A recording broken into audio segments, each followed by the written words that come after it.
I got to kick this thing off. Can I kick it off? 1, 2, 3, 4.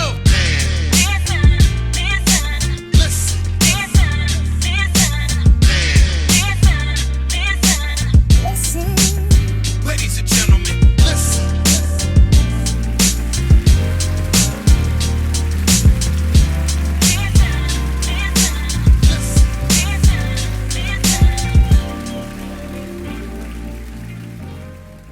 What's good, everybody? You are now listening to the Man Listen Show. But before we get started, let's hear a few words from our sponsors. Make sure you check out the new book, Mythbusters, Lessons from Active Black Fathers by Marvin Austin Banks Jr. Mythbusters, Lessons from Active Black Fathers, dispels the notion that black fathers are not involved in their children's lives. This book looks to inspire and motivate a new generation of fathers to own their roles as their children's first source of motivation and encouragement. So if you know a black dad or anybody who is a father figure to black children, make sure you buy them this book. You can purchase this wonderful book at www.activeblackdad.com. More Grace Counseling and Mediation Services offers individual and relationship counseling as well as mediation services to the community. At More Grace, healthy partnerships are valuable and beneficial. Please visit the website www.moregracecounseling.com for more information about our approach to counseling. More Grace Counseling and Mediation Services, where we offer more grace and more healing. Please buy the new book by Aruh Nicole Moore, Diabolical Tales of Woe. Diabolical Tales of Woe is a thrilling collection of short horror stories that leave you in an excited trepidation to see what will happen next. Prepare to face one horrific encounter after the next in this captivating novel. You can find this book on Amazon in the Kindle and paperback version. That is Diabolical Tales of Woe by Aruh Nicole Moore. DD's Daiquiris is your #1 supplier of premium daiquiri mixes. You will love the taste of our classic margarita and signature strawberry mixes. Follow us on Instagram and Facebook at DD's Daiquiris. DD is spelled DEEDEE. You can also find us at www.dd'sdaiquiris.com. DD's Daiquiris, giving good vibes to good people, one good drink at a time. All right, live on Twitch. Conversate with Us Radio presents the Man Listen Show. We are the blackest radio show on the internet. We bring you our opinion on topics that affect the black community in an effort to enlighten, enrich, and empower every brother and sister that falls under the sound of our voice. We operate on a no-hating frequency, so be prepared for us to keep it 100% real and 100% black all the time. Please follow the show on social media, on Facebook, Instagram, and Twitter at Man Listen Show. You can subscribe to the show on iTunes, Spotify, YouTube. Make sure you leave a comment. Make sure you give us a thumbs up. Make sure you share the show. Make sure you tell everybody about the blackest radio show in America, the Man Listen Show. I'm your host, Mark B. Let's bring the crew in. All right, y'all. So your boy Aruh, Robert, I call him Robert. I call him Robert. Robert was found guilty. He was found guilty on all the charges that was placed against him. I know he was on trial for racketeering, and which I didn't really understand at first. Like, how was he guilty of racketeering? But I understand racketeering is a broad charge they use to go after. I thought it was just like mobsters, when you were doing like, extortion and stuff like that. But apparently, sexual assault, sexual abuse of stuff with minors like that, that's considered part of racketeering. So he was found guilty of racketeering, all the counts for racketeering. He was found guilty of violating the Mann Act. So the Mann Act is if you are taking a minor across state lines or what have you. I know I'm not saying it correctly, but basically he was found guilty on all charges. So a lot of people were very happy with the results. I mean, I wasn't shocked. I mean, I knew that once they put him back on trial, after that documentary came out and after, the hunt was on for Robert Kelly, I knew that there was no way that he was going to get off. I knew there was just no way that was going to happen. But I wasn't shocked. I didn't feel vindicated or anything because I don't think it's going to make a difference for the young women that he abused or that he took advantage of. Maybe it protect more young women in the future from being, assaulted or taken advantage by him. but I just don't think that the people that he took advantage of were going to really get justice, because it's happened for so long and so much pain, and he's been able to do so much. But what y'all think when y'all saw he was found guilty? I mean, I expected it, so I wasn't really following it and paying attention. I've told my clients numerous times, once the feds come knocking at your door, all we're doing is arguing the upward or downward variance at this point, because the feds don't knock on your door unless they have everything they need to prove their case. So I had no doubt that he was going to be found guilty. Yeah, I'm kind of the same way as you guys. I wasn't shocked by it. Part of me was like he got what was coming to him. You know, we've known for a while that he gets down in some not so legal ways, I guess you would say. So, hey, time to pay the piper.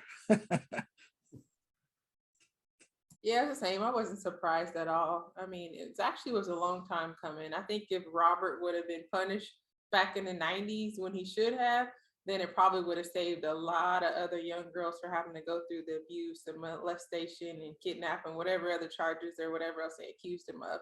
Just think how many more people could have been saved if after that, you know, Aaliyah fake marriage or whatever it was, and after the VHS tape that everybody had floating around. So I mean, I definitely think that. I don't necessarily know if it was, you know, the government didn't do their job, or if it was parents not pressing the right charges. I don't know what it was, but somebody failed a lot of girls between then and now who he got a chance to abuse before he got caught this last time. It's hard to stop the money machine though. That's really where it drove home again, is that so many people who knew what was going on, but they was eating well, and now the money's dry. I think now the money's gone, so now you don't have. I mean, okay, now I can say something. Yeah. I felt really bad about it too, but come on, man, you knew in '95, you know, Right. So. And all of those people should be held accountable as accomplices. That's what I was going to say too. Like, you know, Leah's uncle and the rest of them, everybody else that helped cover up something, usher some girl in, forge a document, anybody that was involved in it should be liable too. Because, you know, that honestly, and we'll talk about it, you know, it's not just him, but I remember when it all first came out, like the whole Aaliyah situation, we were kind of young, so I don't think it really registered with us. But when you look back at it, you could just see, like, even her first tape. I know I'm old school, I say tape. You know, you could see him in the background. You know what I mean? Like he was over her shoulder, and then it was just too much. It was too much, especially when you look back at it. And people talk about interviews they had with him and Aaliyah, and I just think we didn't really take it as serious because we saw it every day though. C and I talk about it all the time. C and I from the same hometown. It wasn't uncommon to see cats like R. Kelly cruising the high school parking lots. Yeah, that's true. It wasn't. I mean, cats that was in their mid-20s, picking up girls who was like 15, 16, you know, they was dope dealers, whatever, they had their money. I always thought they were scumbags. I was like, damn, dude, you up here trying to holler at the chicks that's meant for me, and you in your 20s. And like these cats would actually like get mad and like want to fight you, like, man, why are you talking to my girl and this and stuff. That's how weak they were.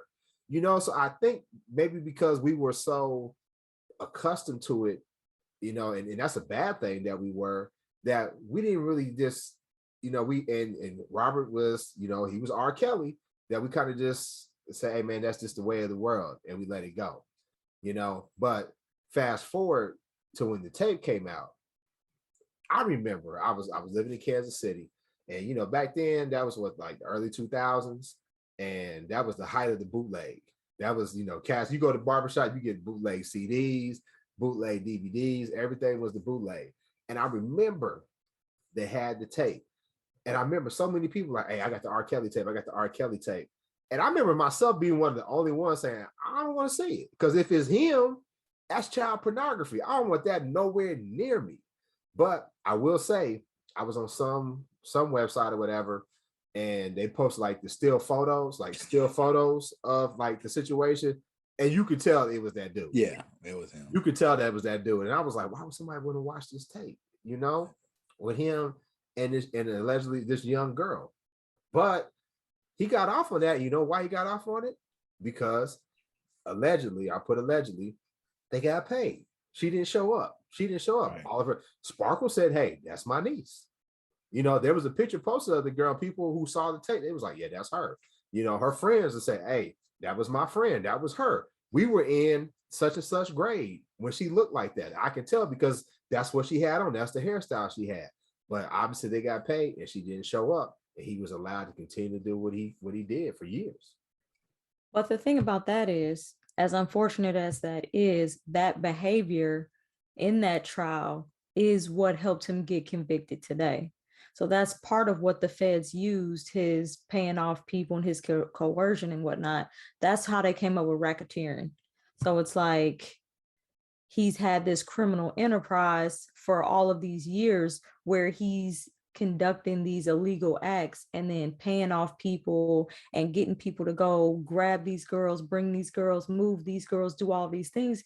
This is a criminal enterprise. It's not what we typically think of as a criminal enterprise, but if he was sharing these girls with his friends, there'd be no doubt. But just because he's the only defendant doesn't mean that he isn't running a criminal enterprise.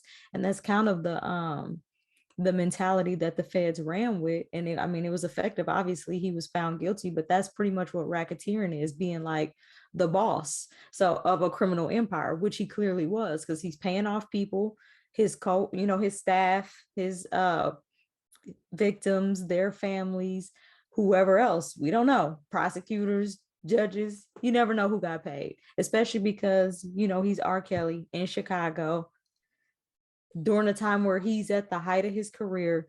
I knew it was rap for him. I knew it was rap for him. I'm sorry to cut you off, Aretha, when Chicago turned on him. Yes.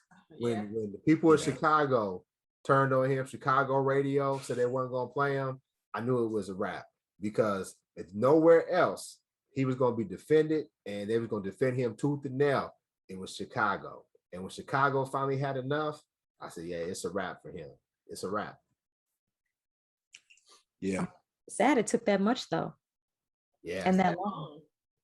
Well, hey, listen, full transparency, I'm a huge fan of his music. I'm one of those guys, I'm one of those people that, I'm probably not going to turn it off if it's on, because I can separate, I know the feelings and emotions I have when I listen to his music. It's not about no little girl, you know what I'm saying? So I can do that. I've actually seen R. Kelly in concert twice. And I'm going to tell you, some of the best performances I've ever seen. The boy is immensely talented. He's immensely talented. And I remember, to your point, Erika, there's a section of his show where he was bringing women from the crowd onto the stage and everything. And he had like the little dancers, and one of the little dancers ran across with a sign that says, who wants to leave with R. Kelly tonight, And everybody's kind of looking, and then a second sign comes across the stage and it says 18 and up only. And I looked at my wife and I was like, I said, oh, he buy the book now. Yeah, he buy the book now. The fact that he had to have that sign, to even to cross his mind, he was doing borderline. Well, it wasn't even border. It wasn't even borderline. It was below the border. Yeah, he know he was doing some his PR team told him to do that. Yeah. He didn't add that sign. Yeah, but I mean, because here's the thing, he's not that smart a guy.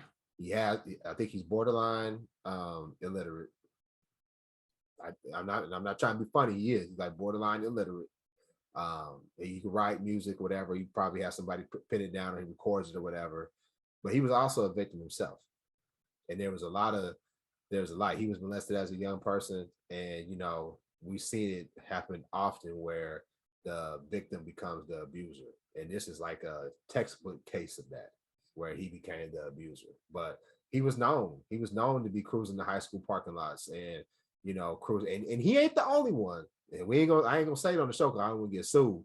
But there was a lot of famous rappers in Kansas City that was picking up girls from high school and all that different stuff. He ain't the only one, but he's the one that just didn't know how to stop and know how to, control himself. But I don't know. Sign language. Nah, I need my coins. I can't do that. I can't do Right. that. But yeah, I think he definitely needs to go to jail. He definitely needs treatment. We talked about the enablers, right? His flunkies, his cronies. But this is something a lot of people brought up, and I want y'all's thoughts on it. People talked about the parents. They said the parents need to be held accountable too. And I think there's a point to that. I definitely think that there's logic to that, because there's no way that you did not know, especially in these recent times, like those girls that were on the documentary or whatever. I could see maybe back, like, 12 play, back when he was like first coming off, you're saying, you were like, well, yeah, I don't know. You can maybe you can say my daughter won't get got. But after so many years, and you are taking your child to this dude that you know is a creep, I'm gonna tell you something I won't do. I'm not taking my child to somebody who I know is a molester, whether they were guilty or not. If there's a inkling of suspicion that they are molester, that they got problems with women or problems with young children, my kids ain't gonna be around them. And these parents, I think, because of fame, and I'm not blaming, I don't want to come off as I'm blaming them, but I low key am. They shouldn't have put their children in that position.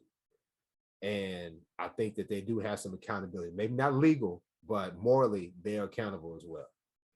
And that's not to deflect from R. Kelly and what he did, because ultimately he's at fault for what he did to those young women. I think the point of the racketeering charge is that it highlights that this isn't one man. He couldn't have done this all by himself. He really needed a lot of people to be complicit and a lot of people to allow certain things to happen. And I'm not victim blaming, but there's no way that I would be like, I'm going to take my child over to R. Kelly's house and leave her.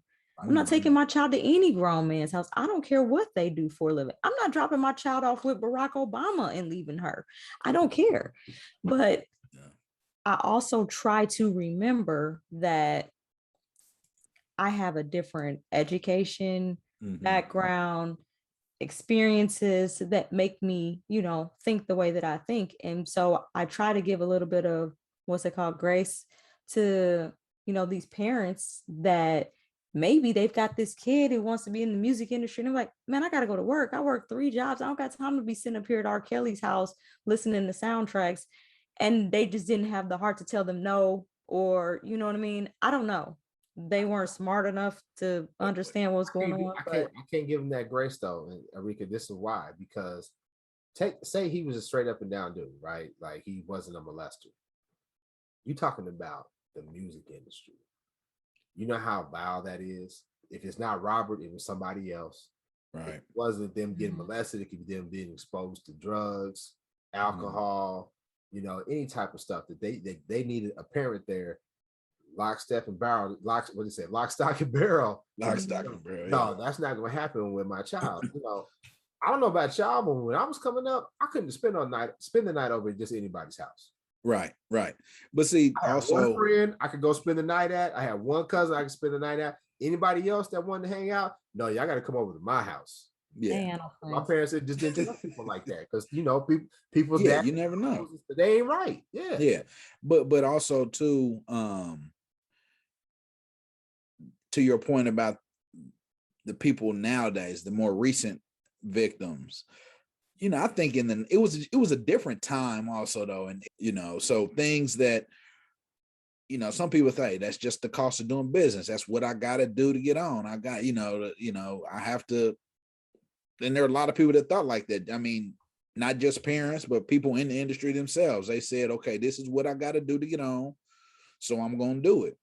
And it's more recent times that people will come around and say, man, that's actually abuse, and so, yeah, the people more recently, I'm with you 100%, but it was 30 years ago, it was a totally different time, man.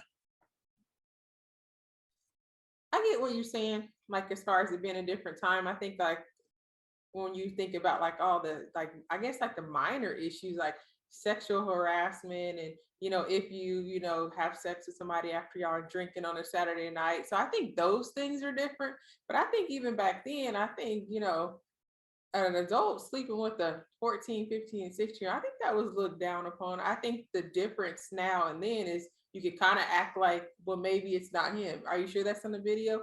Maybe this guy, there's this actor that looks like him. And did he really marry Aaliyah? Or maybe that's fake stuff. And now with us having access to so much, like, with not even just social media, but just news all across America, I think these parents, these late parents, like there's no excuse at all. You can't say you didn't know.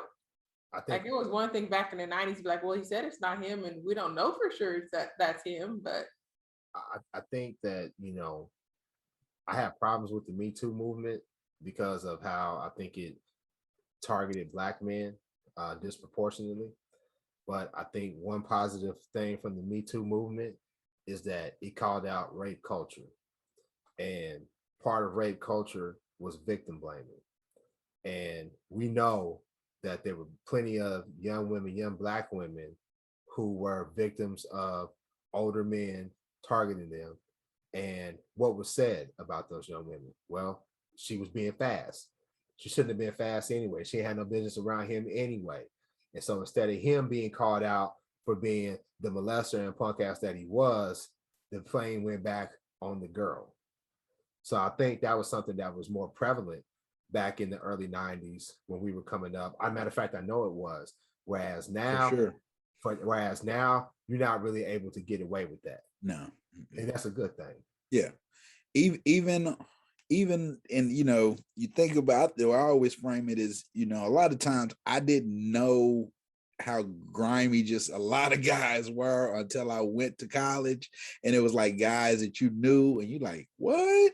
And those were supposed it wasn't until after college. Yeah. It wasn't until after college. Yeah. It wasn't until after college. Mm-hmm. And it wasn't until the Cosby situation. Yeah. Mm-hmm.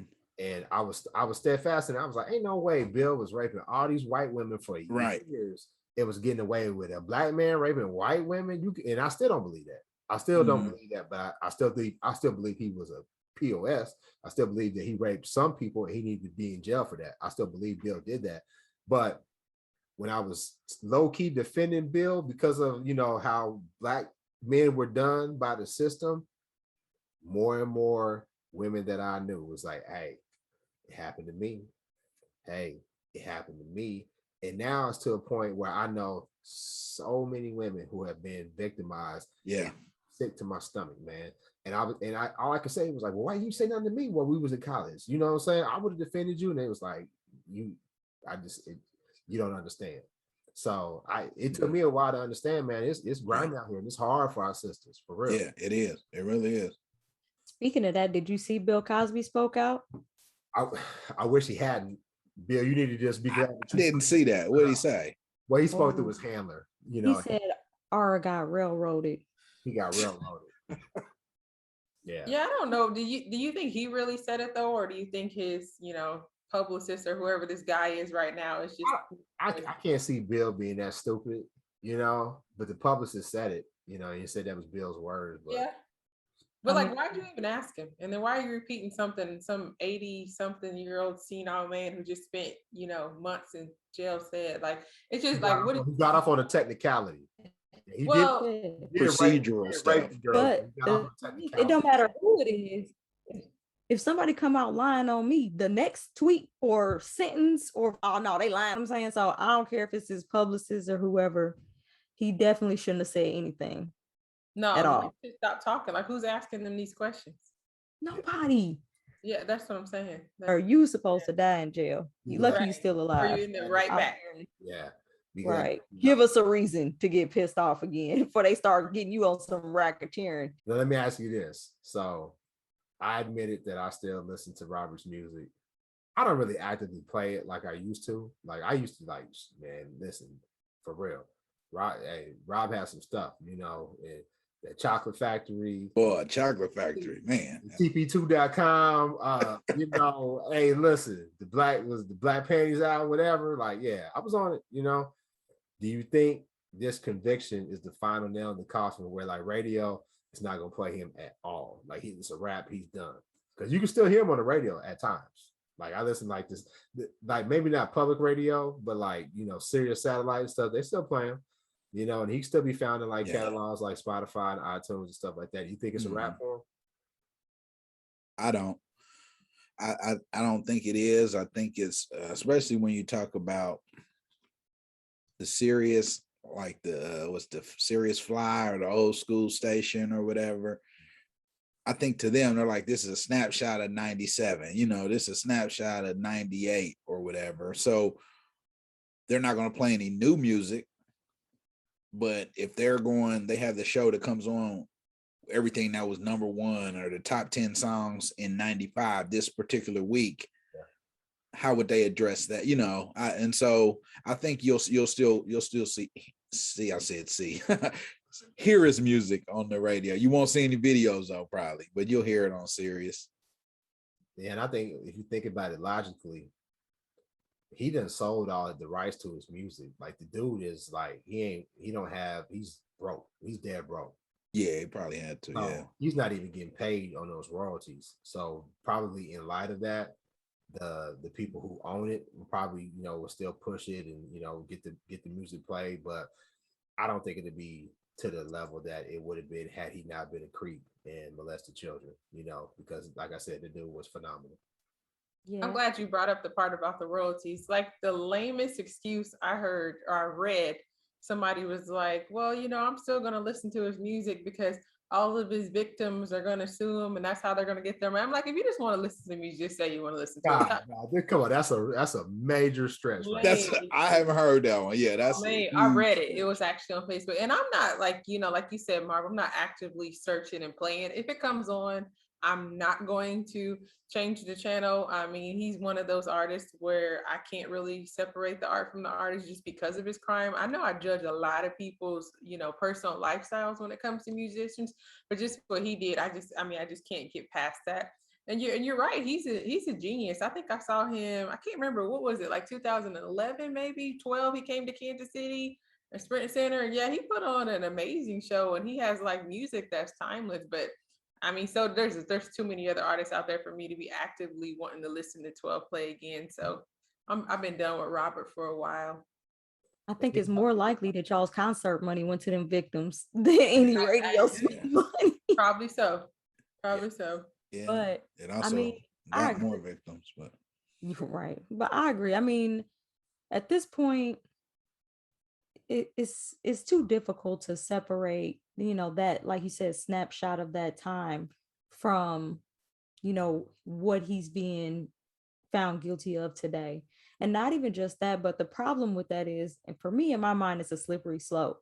I'm not about to go back to 1997's top 10 list and be like, well, who else on this list might have been a creep? Well, who else on this, you know, do I need to stop supporting? I'm not about to compile a list of people who I got to change the radio station every time they come on.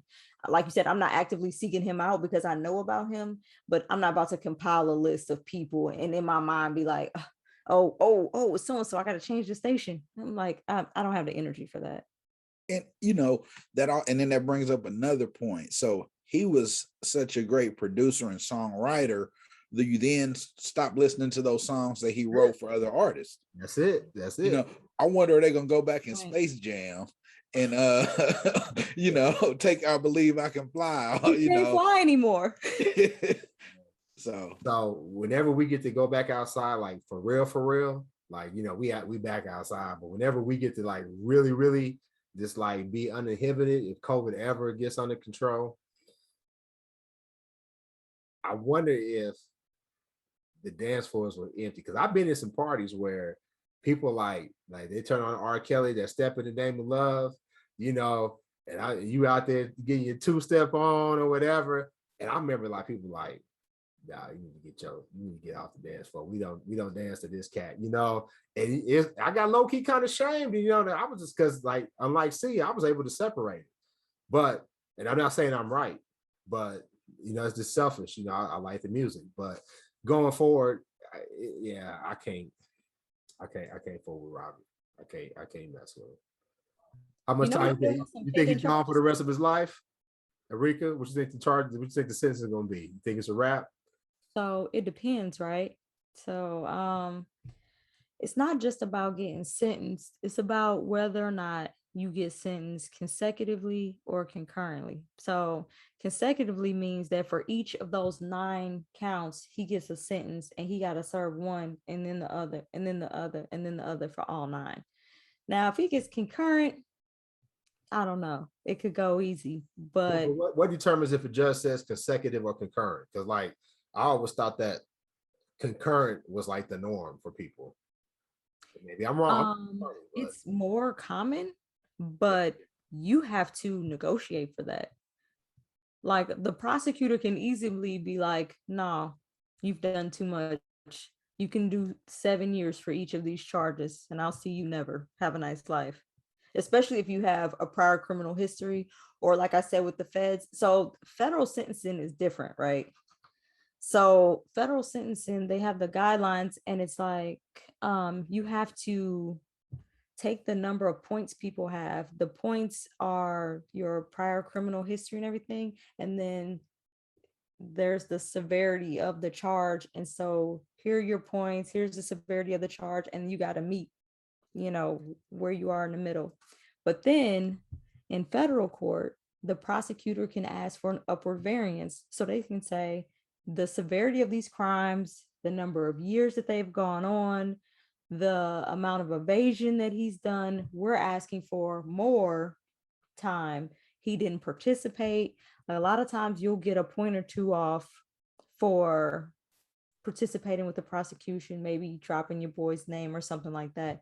But that point or two can put you in a whole nother category and can knock off, 10 months easy. So it's not like a small deal. A point or two is a lot, which is why we don't plead people in state court until they wrap up their federal stuff. Because if we plead them guilty on a bunch of state stuff, by the time they plead in federal court, their points are going to have them in there for forever.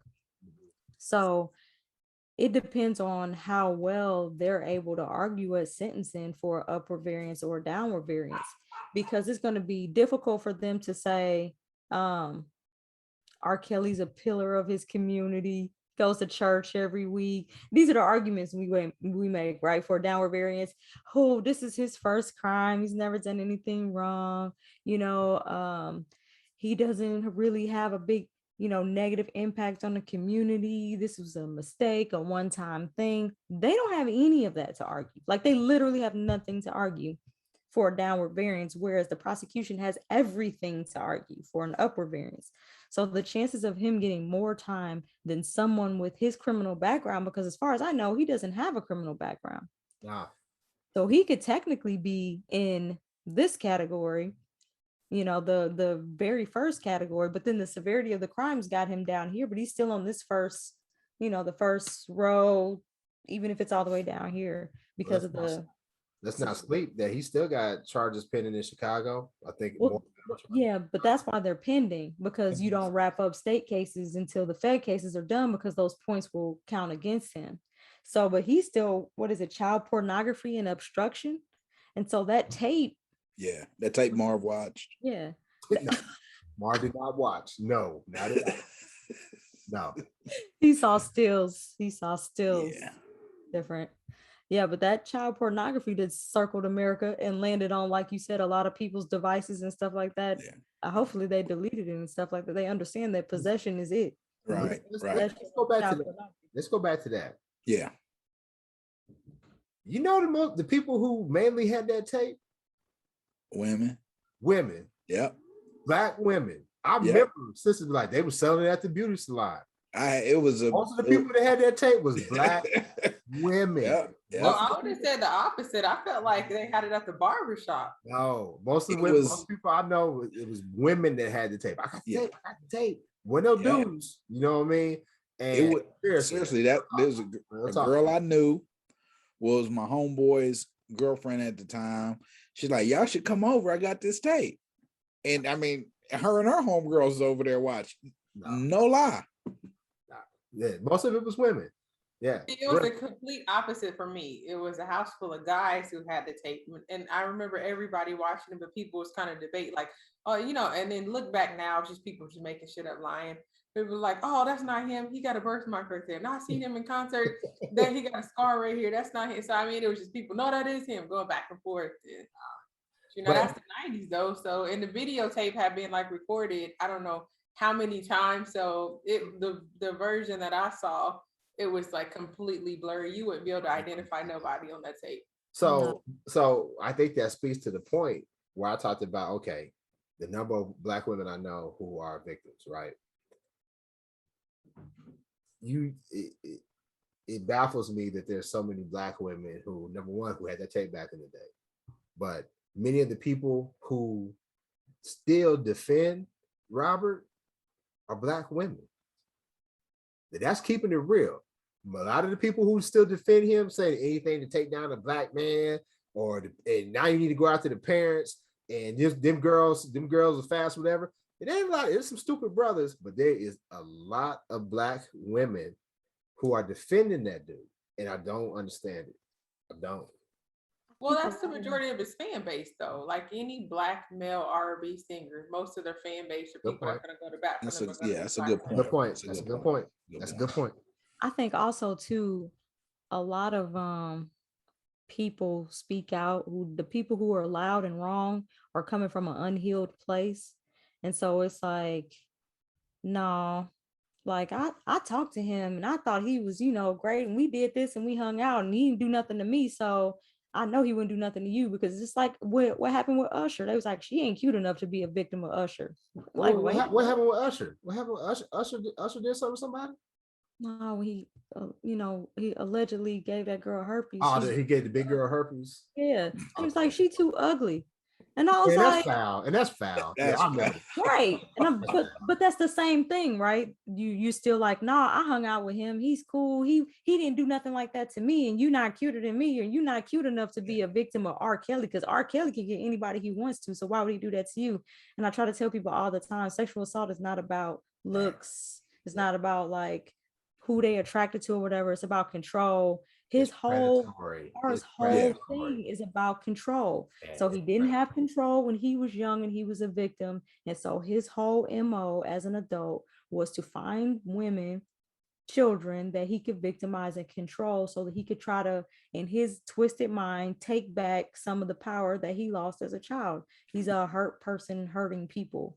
But if you don't understand things like that, then you're going to be like, no, that's R. Kelly. He can have anybody he wants to. Why would he do that?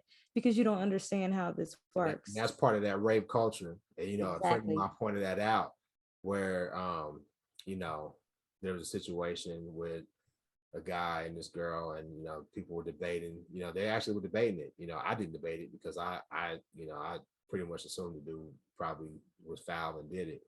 But she talked about how this particular person, this particular woman, she's kind of known for being odd and quirky or whatever. And that's probably why she was targeted, because people wouldn't believe her. Who's gonna believe her? Like, why her? Why would he do it to her?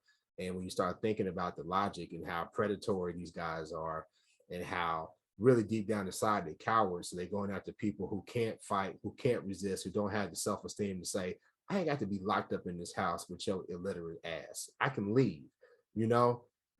That's the rape is never about sex. Like, so anybody who thinks that rape is about sex is like sadly mistaken. Like, they can go to a bar, they can meet people. You can get it free these days anywhere. Robert could have got it for free. Robert could have got full-grown women. He probably could have had 8 full-grown women a night. Never about the act. Yeah, I mean, at the worst case, $40.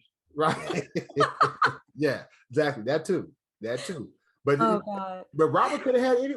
You see how many women, Black women, I'll just say Black women, you see how many women would go crazy for that dude at the concerts? But, the lion is supposed to be king of the jungle. They don't go after the fastest gazelle. They go after the weakest, slowest gazelle. That's true. That's an entire word. That's what predators do. They go after the weakling. So you back hanging off by yourself, looking real easy targetish. And next thing you know, you're an easy target. And everybody else is like, oh, we didn't see anything. Yeah, because you're way up there. I'm back here. You know what I mean? So I just think that people have been indoctrinated in rape culture so much that they don't even understand that like this predatory behavior has to do with like mental health. It doesn't have to do with the actual physical act of, sex. And so once we can get people to see past that like facade that it's like, why he gotta, do that for sex? He doesn't have to. He doesn't like have to do anything to have sex. Like you said, he's got $40. He can be all right, but that's not what it's about. Well, number one, he probably don't even got $40 right now. Not now. And number two, he probably could get somebody who wouldn't do anything that he wanted with consent. And he probably wouldn't even get off to it. He probably wouldn't even be able to perform. It only happens in that type of that power dynamic, where the power dynamic is uneven. And that's just how sick people like that are. It is, and it's terrible. It's terrible. But man, I justice has finally been served. I hope that everybody can heal from it, because this has caused a lot of division in the Black community, which it really shouldn't have. It really shouldn't have, but I think because we are so indoctrinated with rape culture and, victim blaming and everything else that goes along with it, and just because we like this music. We like his music and we want to be entertained. And there's some stuff that we're willing to turn a blind eye to be entertained. Just like, when I boycotted for all those years and y'all didn't, y'all turned a blind eye just to be entertained. It happens. You know what I'm saying? So, I mean, hopefully we've healed. I took a knee. I took a knee. What did you boycott for all those years? Yeah. I boycotted the NFL and y'all did. It was like 1 year. Wait a minute. Did you say years with an S? Yes. You boycotted 1 year as soon as them Chiefs. No, I did not. He had the Super Bowl. He had the Super Bowl. Wait. Hey, he was on the first thing. He was on the first thing smoking. Wait, see. When did Kaepernick first get blackballed from the league? See, it was 16, I think. When did the Chiefs win? 19. Yeah. So was it more than 1 year? So you boycotted all those years? Was it more than 1 year? I don't remember you boycotting that long. We did several shows about it. Where I was around y'all. And I said, I'm not watching. And remember, it wasn't until we got to the show where he settled and he had all them white lawyers. And I said, I don't know now. It's documented. See? It's documented. Hey, he might not have been watching, but I know he had the ESPN alerts on that iPhone. He still got the push updates, push notifications. Hey, no, actually, you know what? When he found out they was going to the Super Bowl, he honestly, so what's funny is, number one, I watch the NFL now. I stopped boycotting. I don't get the same joy out of it. I just don't. It doesn't do much for me. I'm not into it like I used to be. Like, it's kind of just like, ain't nothing else on, let me watch it. I'm in a fantasy football league with C right now. I kind of have to be a little bit more into it because of that. But when the Chiefs went to the Super Bowl, I said, yeah, I'm going. Because, did you remember that whole settlement of his happened before the Chiefs went to the Super Bowl, right? Yeah, it did. That's when I said, I don't know, I'm backing off of it, but I still didn't watch. But the Chiefs went to the Super Bowl, and I said, man, I'm going with Lav and everybody. I'll be in Miami. But look, I said, hey, I'm going to hide from the camera. And my best friend did a little selfie. It got me on camera, put it on Facebook. And boy, did I get drove. Because, I was calling, just like I was calling y'all sellouts and everything. They was like, oh, no. Look at you at the game acting light skin. Yeah. They got me. But yeah, I boycotted longer than y'all though. But anyway, let's get it back serious, man. I hope the victims feel like that they got some sort of justice. I'm glad that he's not able to victimize anybody else. And hopefully this makes people more aware so that they can do better and be more cognizant about protecting their young girls and their young boys as well from predators like this. So with that being said, our first show on Twitch, I think it went well. Make sure y'all subscribe to the show on iTunes, Spotify, YouTube. Give us a thumbs up, leave a comment. Follow us on Facebook, follow us on Instagram, follow us on Twitter. Let everybody know about the Blackest Radio Show on the internet. Also, you can find Man Listen Show merch. Go to our Instagram, click the link. You can buy a t-shirt, you can buy a hoodie. It's almost hoodie season. Go ahead and cop that. We'll watch you next time. Peace. Somebody tell Bill to shut up.